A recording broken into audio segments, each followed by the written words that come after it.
चल जाए, तोहरे एक मुस्कान पर दुनिया भुला जाए।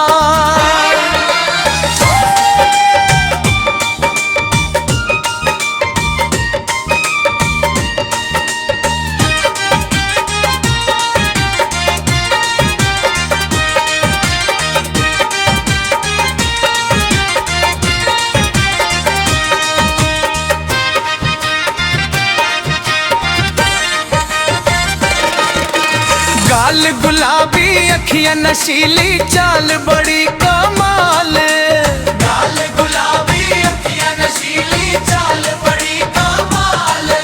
चुनरिया हवा में उड़ेला दिलवा के चैन चुरावेला, तोहर हर अदाए जाम हमके रोज सतावेला।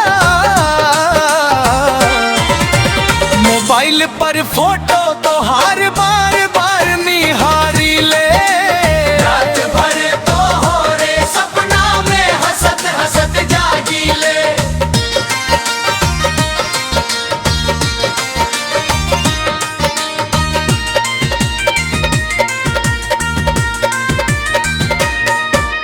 सावन के बदरिया में भिंजंत जब तू आवेलू, भिंजल के सिवा झटखट दिलवा पर छा जाएलू।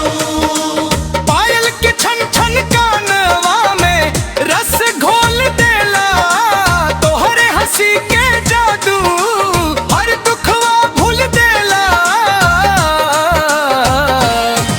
बाजार में निकले लूता सबके नजर ठहर जाए, तोहरे संग दूरी पल खातिर हर कोई तरसल जागे।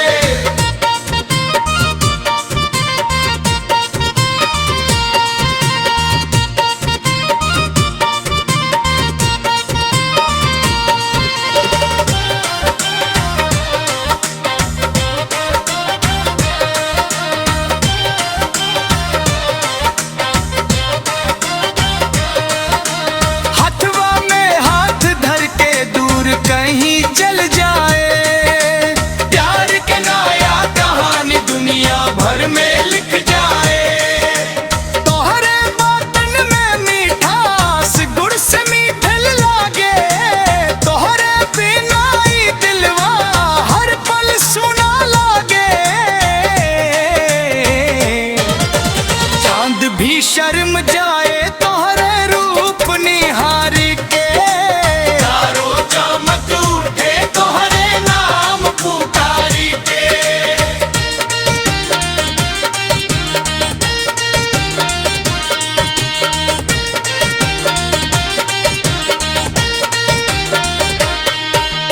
रात ढेरे या होखे चाहे दिन उजियार, तोहरे साथे बीते हर घड़ी लागे त्योहार। दिलवा में बसल बाड़ू सांस में बसल बाड़ू, तोहरे नाम के गीत अब हर रोज गावल जाला। प्यार के ई कहानी लोग बड़ी सो याद करी, तोहरे संग जिंदगी के हर पल आबाद रही।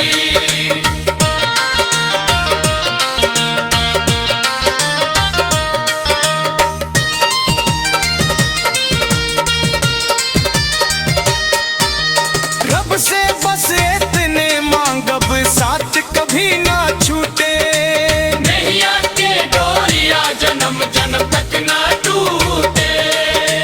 धड़कन में बसल बाड़ू सांस में बसल बाड़ू, तोहरे नाम के गीत अब हर रोज गावल जाला।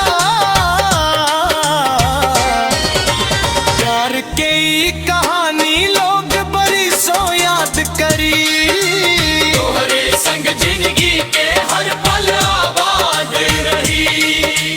तोहरे खातिर ही दिल हर दम धड़के हमार, प्यार के रंग सदा दुनिया में